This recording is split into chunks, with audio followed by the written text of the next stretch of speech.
میرے عزیزو، آج کے دن کے لیے خداوند یسوع مسیح کا آپ سے بابرکت وعدہ خداوند کے زندہ پاک کلام میں سے پڑھیں گے۔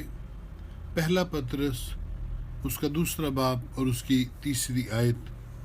کلام خدا میں یوں لکھا ہے: اگر تم نے خداوند کے مہربان ہونے کا مزہ چکھا ہے، آمین۔ جب آپ خداوند کی مہربانی کو جان لیتے ہیں، آپ اس کو چکھ لیتے ہیں، تو پھر آپ مسیح یسوع سے پلٹ نہیں سکتے اور نہ ہی بے وفا ہو سکتے ہیں۔ خداوند یسوع کی مہربانی کی صفت کو چکھ لینے کے بعد ایسا ممکن ہی نہیں کہ آپ اس کی راست بازی کی تمام باتوں اور حالتوں کو پورا نہ کریں۔ خداوند کی مہربانی کا بھید ہمارے گناہوں کی معافی میں چھپا ہے، اور اس بھید کو وہی جان سکتا ہے جو گناہ کی ہلاکت خیزی کو جانتا اور اس سے بچنا چاہتا ہے۔ جو گناہوں سے معافی اور گناہ آلود فطرت پر غلبہ چاہتا ہے، وہی مسیح یسوع کو اپنا ذاتی نجات دہندہ قبول کرتا ہے۔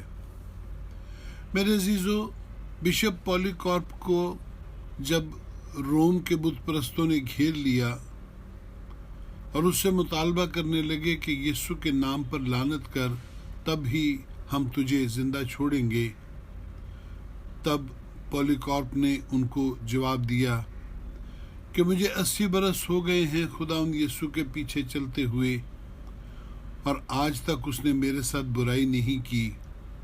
میں کیسے اس پر لعنت کر سکتا ہوں؟ اس پر ہجوم نے اسے شہید کر دیا۔ پولیکارپ نے ایسا کیوں کیا؟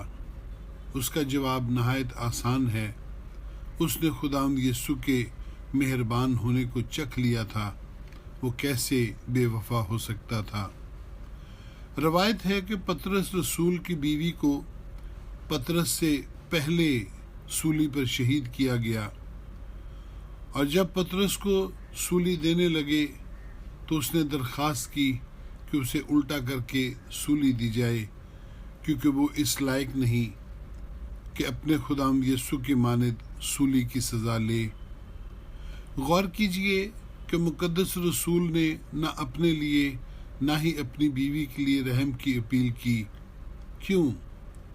کیونکہ مقدس رسول نے اور اس کی بیوی نے خداوند یسوع کی مہربانیوں کو چکھ لیا تھا، وہ کیسے انکار کر سکتے تھے؟